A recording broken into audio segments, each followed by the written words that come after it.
Welcome to another episode of Salesforce Trails and Trials, where we help you accelerate your career and turn soft skills into hard money by mining gold from project failures, bringing insights from ecosystem experts and inspiration from others on the trail. Now joining us with over 20 years in the ecosystem, please welcome our host, John Klein. Welcome to another episode of Salesforce Trails and Trials, where today we're going to walk through a great Trailblazer story with Bill Appleton, and he's going to talk a little bit about kind of where he's come from, what he's done, and I'm excited because Bill and I actually met back in 2006 and found our way back together, and so it's going to be great to reminisce a little bit, and I know all of you will love walking along with us as we talk about kind of a little bit of the past, where we are, what things look like with AI, where the present is, what challenges and things are kind of hitting Salesforce pros today, and what he's helping kind of bring about to support and assist with that, a view towards the future, and what we can all look forward to based on what's on the horizon today, and any potential next steps that would be helpful. So welcome, Bill, and why don't you share with the audience a little bit about yourself as we get started? Yeah, thanks, John. I'm thrilled to be here. I'm Bill Appleton. I'm the CTO at MetaZoa, and I've been a lifelong software designer and developer, and I've actually never had any other job. I think the Bureau of Labor Statistics said you're likely to have 3 different careers in your lifetime, but not me. I've just written software. Nice. And yeah, I wrote one of the very first App Exchange applications back in the day, and have been active on the Salesforce ecosystem ever since. Oh, very cool. Yeah, I'd love to actually go back and just talk when you think of what were you doing before you wrote the App Exchange app? I mean, I would talk about that, but as far as that's really significant of only being a software developer your whole life, kind of what was the first thing you developed on? Yeah, so I was in grad school studying, I can't remember what, and the Macintosh came out. And I spent every penny I had to buy one and dropped out of grad school and had no experience writing software at all, but I knew I needed to do it. And learned software by reading the ROM of the original Mac, Wow. and started building a lot of different products, built a couple of worldwide best-selling video games back in the 80s and 90s. And then everyone eventually grows up and has to move on to enterprise software. But From video games. What were those video games? Can you one of share? sure. One of them was Titanic, Adventure Out of Time, which I think, we've probably was best-selling piece of software on planet Earth for about 6 months. Wow. And yeah, so things like that, and CD-ROMs, interactive movies, and it kind of helps with enterprise software. I think enterprise applications should have an entertainment element. There should be something fun about them. Yeah, it makes them attractive and really taps into that. I mean, everybody loves a good gamified experience in any Yeah, area. yeah. And when I got really involved in rich clients, so XML RPC came out, and then there was SOAP and REST, and it was incredible because this technology would let you call a function from anywhere else in the world. And that seems kind of old hat right now, but back then it was just revolutionary. hmm And all of my friends were out developing XML RPC and doing things like that. But I was interested in developing client applications that could call those functions. And so I was kind of on the other side of the equation, not the server side, but the client side. And so found out about Salesforce. Salesforce had a great API. And so I hmm started building apps on top of Salesforce. And so that's kind of how it all got started. Gotcha. And I think I'm just remembering now, Dream Factory was this first organization that you built something with Salesforce. And I remember the interface was so different than the typical, I mean, because Conga was also there and Ringlead was there. And I remember the interface of Dream Factory, it had that like beautiful rounded edge, like the Mac, like I was using a Mac, and I thought it was really unique. And you chose to, when you talk about this rich client, you chose to kind of have this plugin kind of architecture, right? Wasn't there something I would Yeah. install? Yeah, the way it all started was we went to Salesforce and said, what can we build that you're not going to build? And they said, project management. And I said, okay, great, we'll do that. I didn't know anything about it, but that apparently didn't stop me. And we built Dream Team, which you might remember back in the day, which is a hmm super rich user experience that was kind of a Microsoft project compatible project manager. And it had a great run on the App Exchange. But the funny thing about Dream Team is when we built it, there weren't packages yet. And so when we implemented the software, we had to go in and create all the custom objects and fields by hand for Dream Team to run in the customer org. And this was error prone. And so I wrote this other application that would take a snapshot of an org, a reference org, and take a snapshot of the org that we had implemented and compare the two orgs. And we called it Snapshot. And that's how Snapshot got started. And that was an administrative tool that later we put on the App Exchange as well. And back in those days, you could come up with an idea on Friday and have it on the App Exchange on Monday. I mean, it's not that it was completely unpoliced, but there was no security review or any of that. And so that was a lot of fun. So anyway, we put Snapshot up there in about 2006, and then about 2007 or 8, the first versions of the metadata API came out. And that let you take a picture not just of schema, but then of profiles and tabs and applications and everything else. And then you could compare those. And then Snapshot just became really useful and kind of took off, and admins loved it. And later versions of the metadata API, you could move those assets back and forth between orgs. And so it became a super useful tool. Because you could revert. I mean, that was the key thing, right? I remember it's like an insurance policy. You could, because we were Snapshot customers way back then. We started using Salesforce in 2003.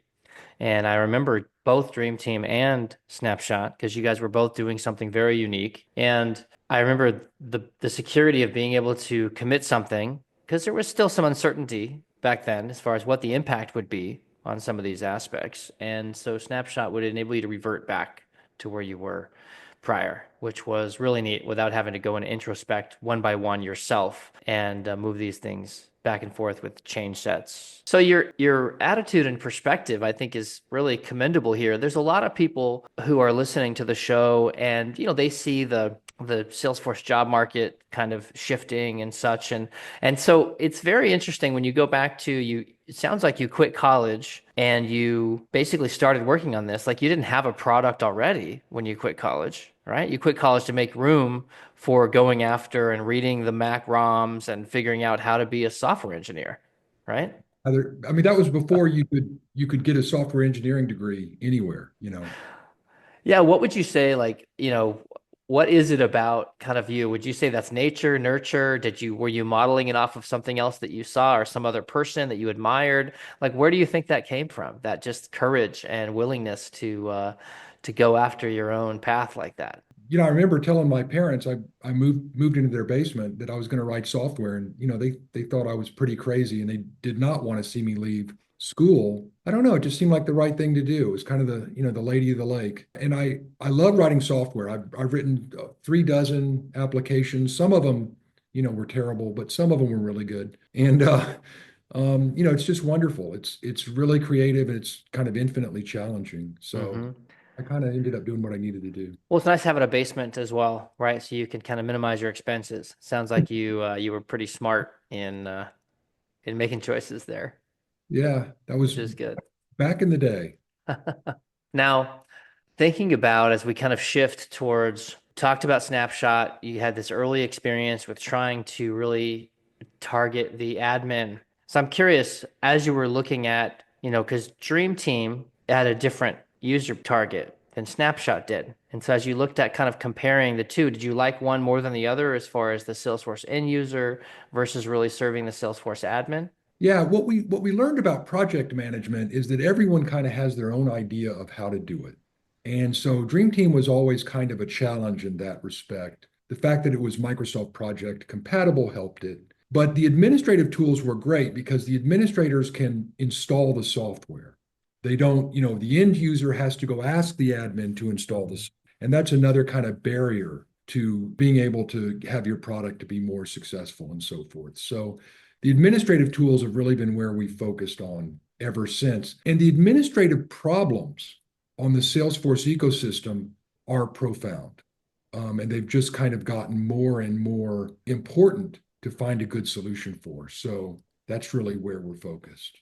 Yeah, and I think that, moving towards, if you think about the role of the administrator, from 2006 on, right? Like really having to, there's 400 pages of release notes 3 times a year, and the admin is expected to at least be navigating and kind of managing, even if they have developers coming in and out or things like that. They're the ones that are backstopping all of these people and all the users kind of looking to take advantage of those items. So that's really helpful to kind of focus on them as an audience that you want to support. So I'm curious, compared to where things were, of course, right? 2010, 12, even up to probably 2014, 16, the marketplace and the expectations that are out there for customers, right? As you talk about rich clients, right? So we have Lightning that came in to really try and respond to the client side expectations of the consumer market. I'm curious, what are some trends you find that are really challenging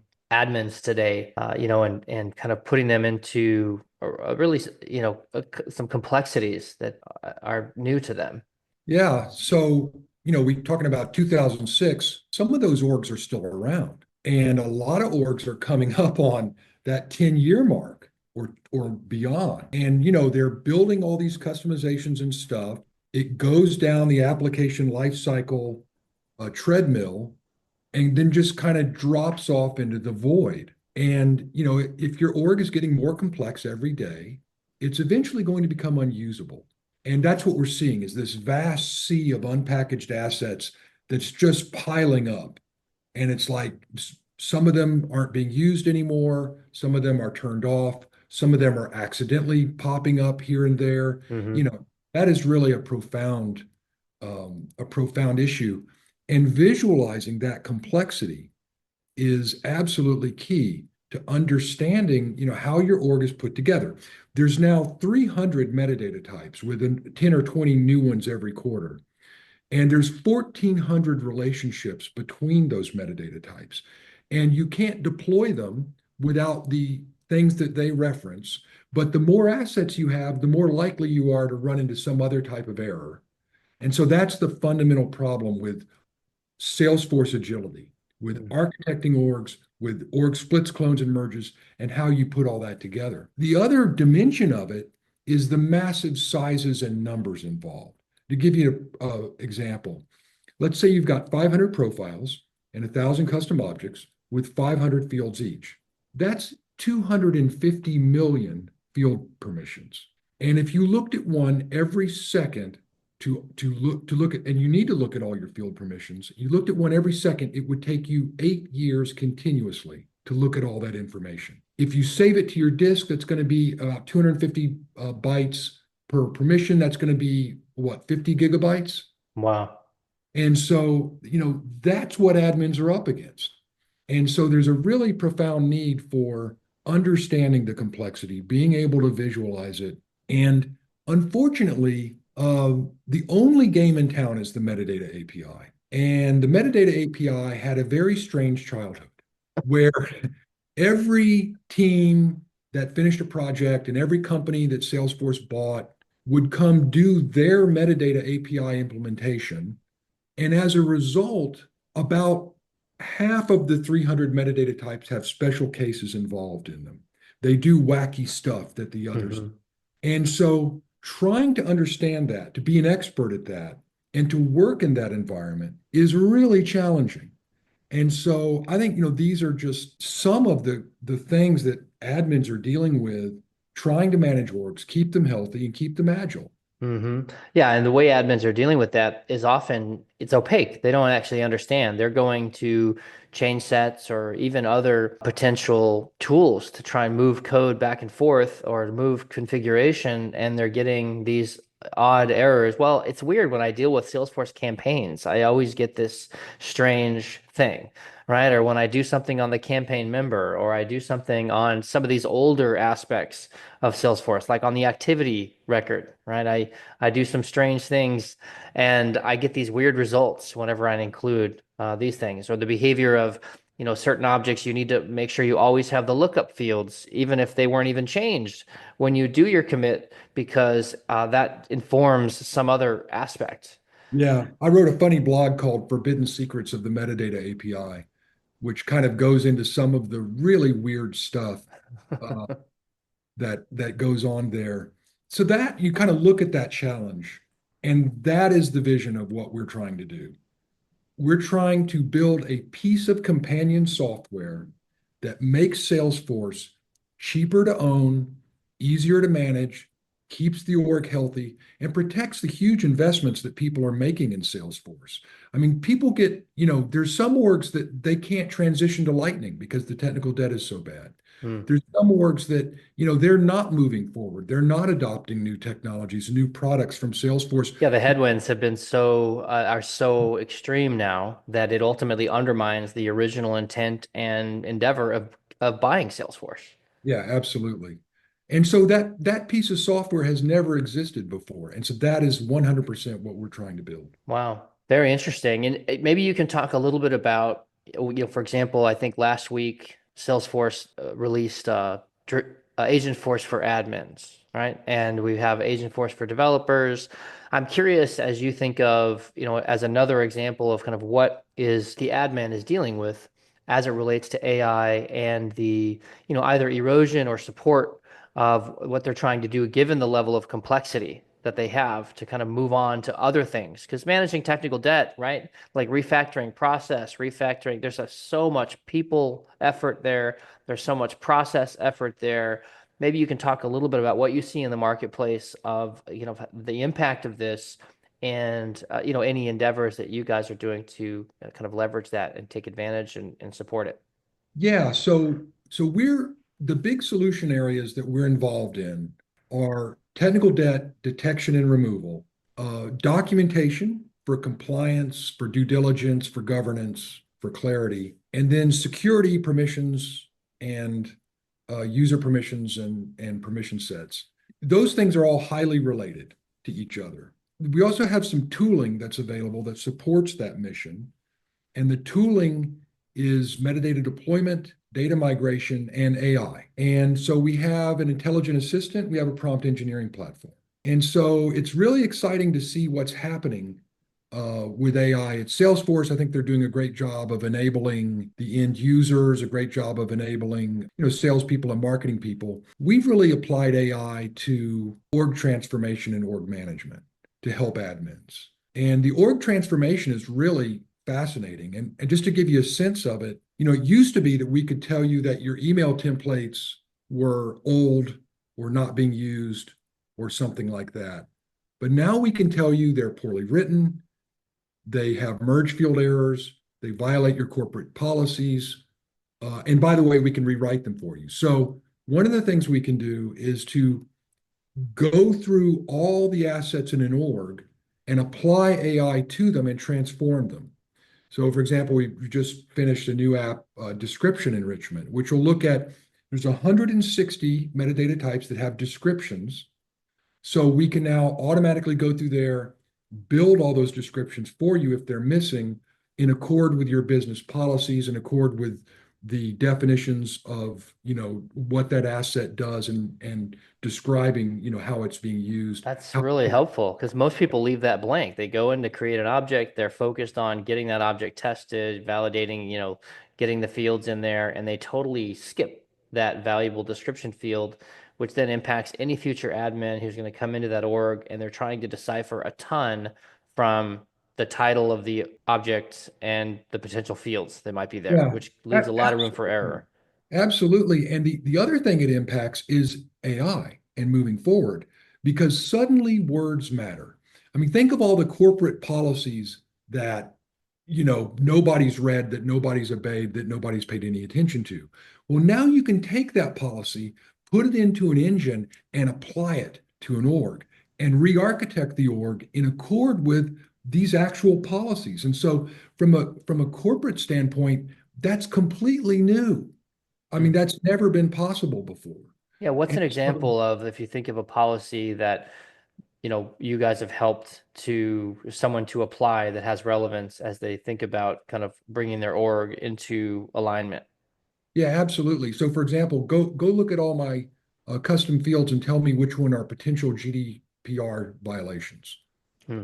ones are the sensitive ones. And by the way, go especially look for ones that don't have their Salesforce compliance information filled out. The business use case, Hmm.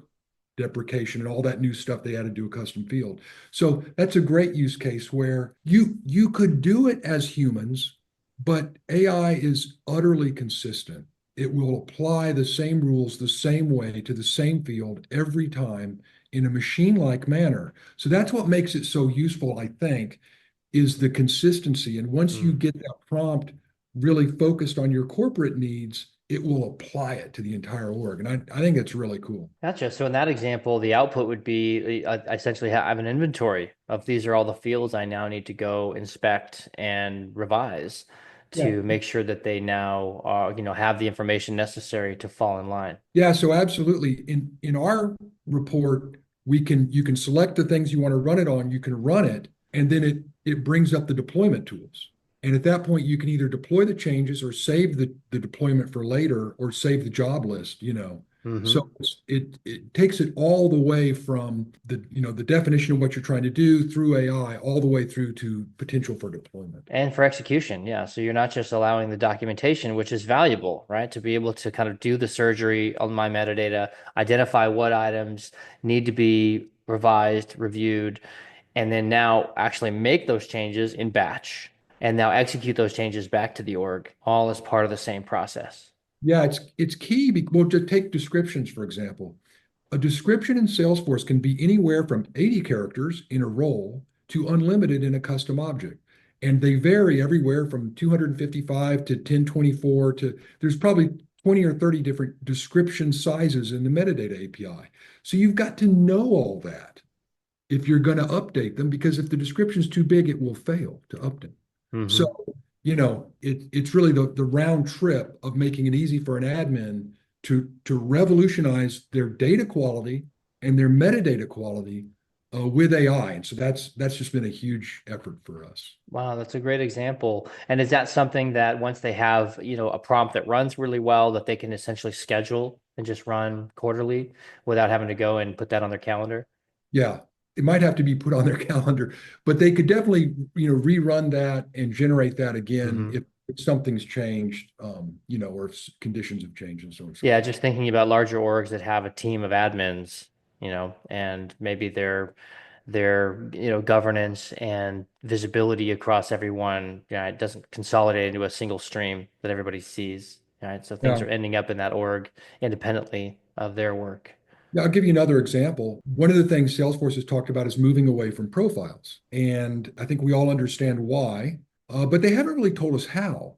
And they're talking about personas and things, but that's kind of more philosophical than tactical. And so one of the tools we have will let you select any number of similar profiles, merge them into a common base profile, and then kick out permission sets that make up the difference. And so what that does is you can physically delete profiles and simplify the remaining base profile and move directly to in a very frugal way to permission sets. Yeah, that's really helpful because there is an attempt at a profile converter to permission sets, but there are a lot of gaps and there's not a lot of interactivity because sometimes you don't want to emulate exactly what's there into your permission sets. You have a different kind of paradigm in how you're organizing permission sets, permission set groups, permission set muting, all of that. So that's definitely, I think, probably a hot topic for a lot of admins right now is Yeah,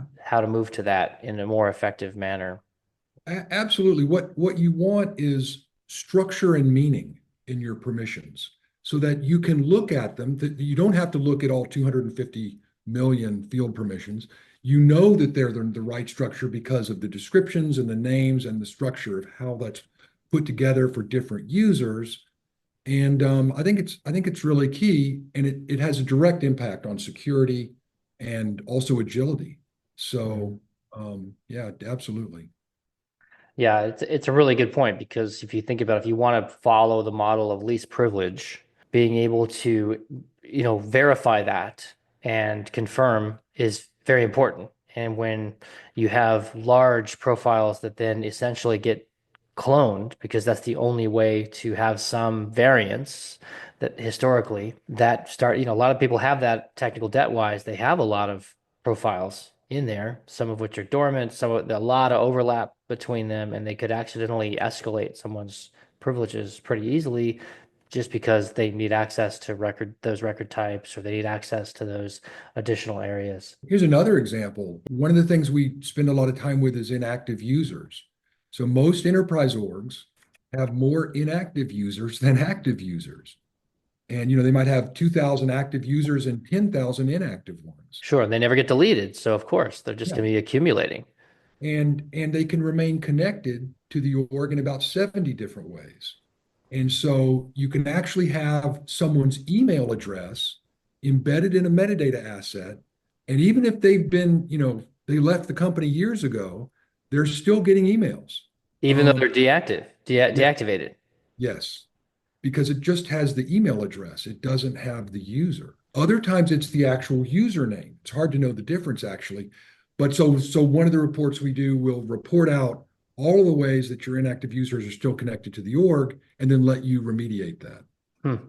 That's fascinating.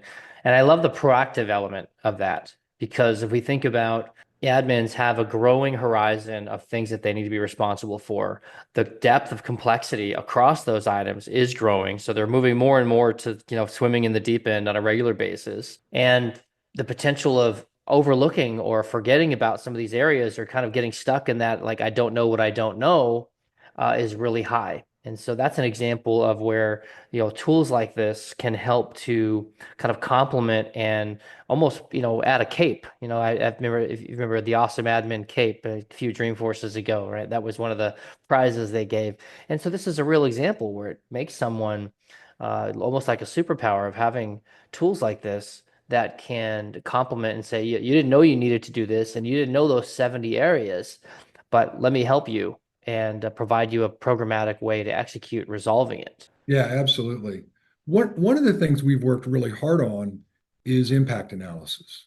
And so Salesforce has an impact analysis API that really is from the where is this used thing in setup, where you can say, where is this field used? But it covers about 80 relationships and about 50 different metadata assets. So for example, you can't find if it's used in, Flexi pages, and there's a lot of things. Or Lightning Web Components. Yeah, it's not right. So one of the things we did is we built our own impact API, and it covers all 300 metadata types, and there's 1,400 relationships between them. And so it's really key. On the one hand, if you're going to delete something, it would be great to know, well, what is that connected to before I try to delete it? But on the other hand, sometimes you just want to know, what does this do? How is this connected to other assets? If I deploy this, what other things to the right that it's connected to, do I also need to include? And so that technology is used in our product all over the place. So for example, forgotten assets will tell you where Apex classes cannot be invoked. There's 17 ways to invoke an Apex class. If it's not being invoked in one of those 17 ways, it's just dead. It's just technical dead. And so we can use, again, the impact analysis to look at the things that reference the Apex class, and you can then delete those or whatever you want to do with forgotten assets. Yeah, that's tremendous. And I wonder, a common element that occurs here is, let's say, when people use string literals inside reports, they use string literals inside evaluation criteria, in validation rules, or in formulas. And there's no way to, some of those, like a formula field, will automatically update if you change, like the actual field name, but the actual values that are string literals, those all just stay.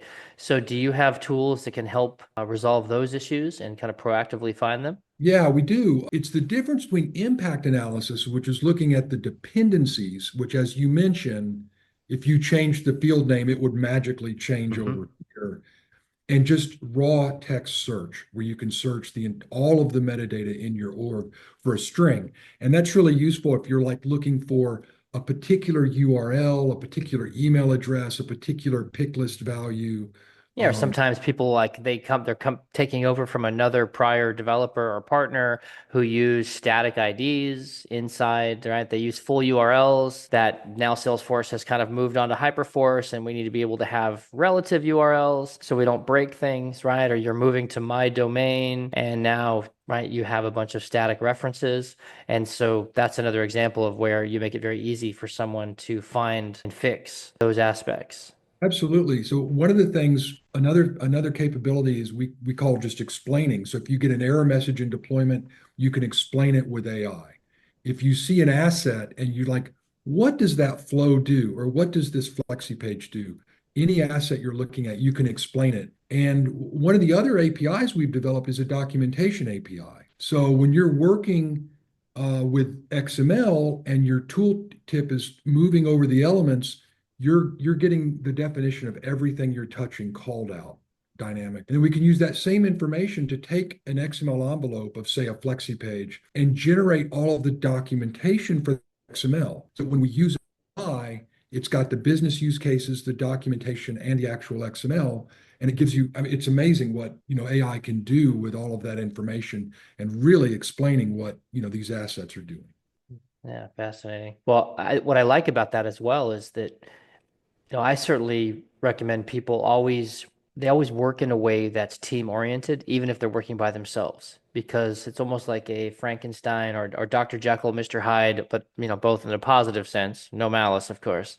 But the idea that who I am today working in this org and who I will be 2 weeks from now with the memory decay and all the other things that I'm going to have to deal with, I need to think about that person 2 weeks from now as being on my team because I'm going to be a different person. I'm not going to remember what I remember today. And so you're essentially preparing to kind of support the future me that's not going to remember this 2 months, 2 years from now, but yet can explain back to me, hey, this is what it was. This is what the original intent was. It can have the description available to me so I can quickly reference that and get up to speed so we can actually continue the pace with clarity. Yeah, absolutely. There's something interesting going on with talking to real people versus talking to artificial intelligence, intelligent assistants and so forth. And that the intelligence assistants they're not going to have that memory decay. They're going to be utterly consistent. They're going to have their opinion is kind of the average opinion of the entire world in a way. Hmm. And that's really useful for judgment. Now, it's probably not useful for some other things. I mean, if you're trying to do something creative or think outside the box, that might not be what you want. But it's really useful for understanding where you've been and where you're going, I think. Hmm. Yeah, it's very helpful, and I certainly right the the change management, the persuasion, the motivation and incentives. Those are all aspects that from a human perspective, right? The high empathy, the understanding of prior circumstance, and kind of future challenge. All those things is a great complement to that consistency that you're talking about, and you can see the collaboration potential there. Very good. So thinking about now kind of the future. You've highlighted some really good things about the present. I actually didn't know the extent of the way the metadata API and the dependency API and some of the gaps there. I call it the shadow index, kind of back in the day, right? The things that would prevent you from deleting a field because it was used somewhere else, but it only has partial coverage, right? You can delete, for example, fields that are in LWCs and other things like that because they're just not included. So that's a fascinating element that you've kind of had to build your own inspection and dependency API to kind of complement and cover those gaps. But as we look towards the future, where do you see the needs and challenges for admins kind of moving as it relates to these orgs? You talk about a really big important point that they're maturing, they're growing. We have orgs now that are 15, 20 years that have continued to evolve and have essentially the addition process happening without the subtraction process happening on a regular basis, right? Which does create a mound of things to wade through. But I'm curious, kind of what's your vision for where the admin challenges and opportunities are in the future? Yeah, so a really big issue that we deal with a lot and that we pay a lot of attention to is org transformation, org splits, clones, and merges.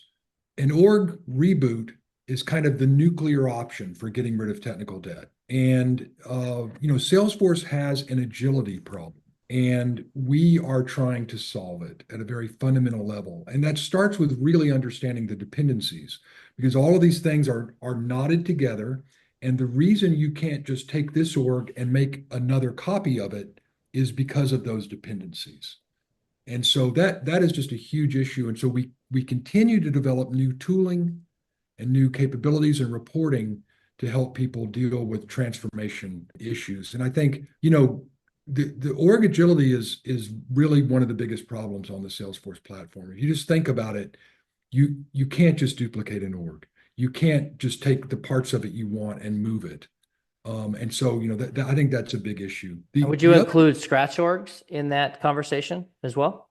Yeah, I think scratch orgs are a really important addition. We do a lot of stuff with Salesforce DX, and I think scratch orgs are an example of that where they really could benefit from better agility. If you could set up scratch orgs much more easily with, to simulate things. Package development is a huge, huge issue that so many people have not adopted. So many people are still working in unpackaged environments. And so package adoption is probably ultimately one of the only solutions to technical debt on the platform. I mean, you've got to move things into packages so that they become atomistic. So I think that org agility is a big issue. Something big we're working on now is better org intelligence statistics, foundational statistics. So we've made a huge investment in over 100 different reports that generate all this information. But now what we're doing is we're really focused on the vital statistics of the org and summaries of those. And you're going to be able to put all of that back into Salesforce. And the reason you're going to be able to put it back into Salesforce is so that all the artificial agents in Salesforce can make use of all this intelligence. So I think we've done a great job pulling all that information out and collating all that information, but now a new destination for it is going to be Salesforce itself. And we'll just save it back. Yeah, so for just future grounding and insights. That's fascinating. Can you share one example of like what are some of those statistics? Sure. So let's say you want to know how the technical debt in your Apex classes has changed over the last year. Well, you need, or you want to know how, has this org become more complex or less complex in the last 6 months? And to what extent? All of that information is just not available anywhere. And there's no accurate statistical engine for calculating all of it. I mean, think of the US economy. It has all of these statistics about all of these industries and all of these things so that you know what's working, what's not working, where's it going, how did it fail, how did it succeed, what's getting bigger, what's getting smaller. None of that is available in Salesforce. But what if it was? Yeah, it's true. I mean, the only thing we really have are our limits screens, right? So I know on a particular object what I'm looking at. I mean, I have some basic information about, API usage, but no trending, it's all just So if you look concurrent. from a high level, in terms of org agility, technical debt, org documentation, org security. Yeah, it's fascinating. And just thinking about it from a life cycle perspective, we think about life cycle as the components inside the org, but we don't often think about life cycle of the org itself, which is really important because it's not in our imagination. We don't have tools to do that. Absolutely. So think about these gigantic investments that company are making in Salesforce, and they don't have this information. It's interesting. I was at Architect Dream-In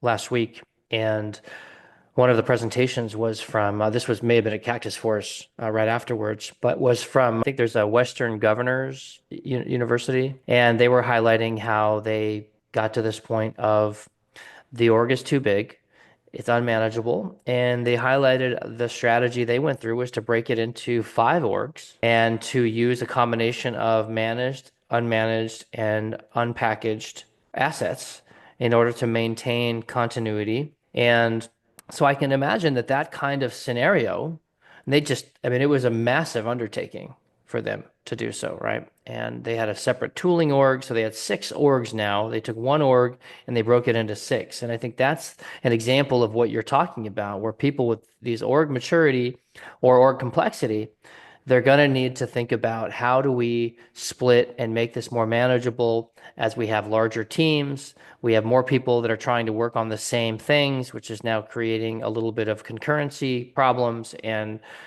kind of headwinds. There's a lot more risk in the work stream. And so being able to enable that and supply these planning tools as well as execution tools that are augmented by the insights and consistency of I think it will be a growing trend as, maturity and size of organization continues to grow. Yeah, those projects are always mission critical. They're almost always they're usually driven by a corporate merger, corporate divestiture, some kind of crisis, some kind of big change, and they've got to be done quickly and on time. So it's always a big issue. Yeah, interesting. Well, this is good. We just have a few minutes left here, and so I'd love to just kind of think about as we've talked through a bit of your history and your ongoing investment in the ecosystem.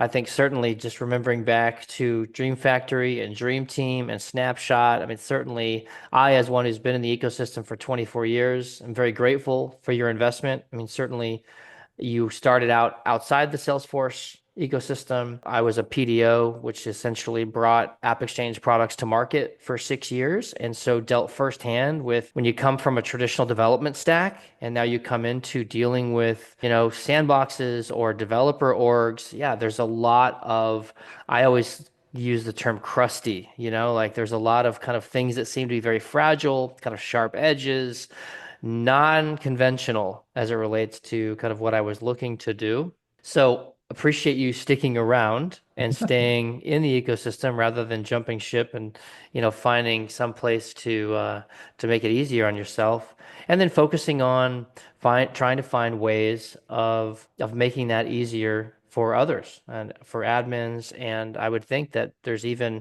architects and product owners. There's a lot of roles I think that would find this really, really helpful. I'm not being paid for this. There's no element. I wanted to interview Bill and talk about this endeavor that they've ultimately been able to kind of encapsulate into a product that helps in all these myriad ways, because I believe it would be very helpful in solving a lot of the emerging and existing challenges that we have on the admin side. And so maybe you can talk a little bit about, we haven't talked much about the product, but if people want to find out more of how they can take advantage of this, kind of what are next steps for them? What would you recommend? And if there's any kind of qualification element of like, if you don't have an org that has this or that, right, it may not be worth your time right now, but just to help people kind of get clear on, is this something that could help their dilemmas they're walking through right now? Yeah, absolutely. So we have, I think, 5 or 6 titles on the App Exchange, but they're all subsets of Snapshot. So go to the App Exchange, get Snapshot. Our website is just metazoa.com, Metazoa. And we have a 14-day free trial, and it can be longer if you need. And Snapshot is a product that you can install, take a snapshot, and run the reports in one day, less than an hour, and you'll kind of immediately see the most comprehensive org intelligence about your Salesforce account that you've ever seen before. And so that's what I would encourage people to do. Just go try it. And you communicate with us if you have any questions or issues. And so it's really pretty easy. One thing to be aware of is Snapshot is a desktop app, so it communicates directly from your personal computer to your Salesforce accounts. It's completely managed by you. So it's utterly secure. There's no way to lose your data, your metadata, or your credentials. That's why a lot of government, healthcare, and financial companies use Snapshot. It's really puts security first. We don't take your stuff into some intermediate cloud or database. There isn't one. And that goes all the way back to the rich client research. Yeah, and that's a very unique element that sets you guys apart because of that commitment to security of creating a local client, so there is no intermediary, right? If anybody used Google, for example, we're getting these, kind of intermediary data agreements on a regular basis, data processing, and trying to go and smoke out, okay, where is it and who is it? And now who has access to my data is definitely non-trivial. So I can see the benefit of if you're dealing with your own Salesforce data, your customers are your biggest asset. You have lots of confidential information there. That's something that would be very favorable for people who, just want to make sure that there's only two parties in this conversation. Yeah, exactly. Exactly. So that's important. And I also, a lot of the things we do are computationally massive. Like for finding the dependencies in Apex, we essentially have an Apex interpreter, things like that. And so it's very helpful to have that client machine. Any modern laptop is very, very capable of handling that stuff. Very helpful. And so talking back to you, as far as, what are you most excited about as you look to the future, in the Salesforce ecosystem, continuing on your software journey? Yeah, we have great plans to, keep improving our product. We're basically going to bake what we have. We think we're on the right mission. We think we have basically the right features.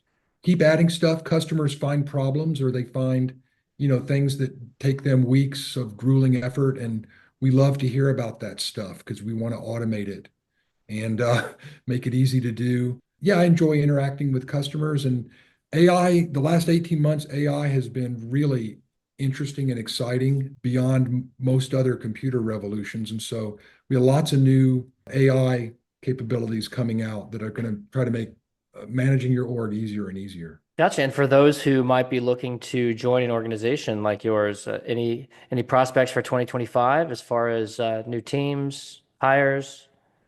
Possibly. Drop us a line. Great. Well, good. Well, it's been a pleasure.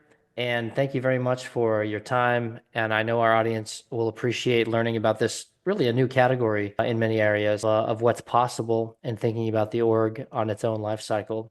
So appreciate our connecting today. Thank you so much, John. Have a good week. Thanks for joining us on another episode of Salesforce Trails and Trials. If you found this episode valuable, we would love your help reaching others.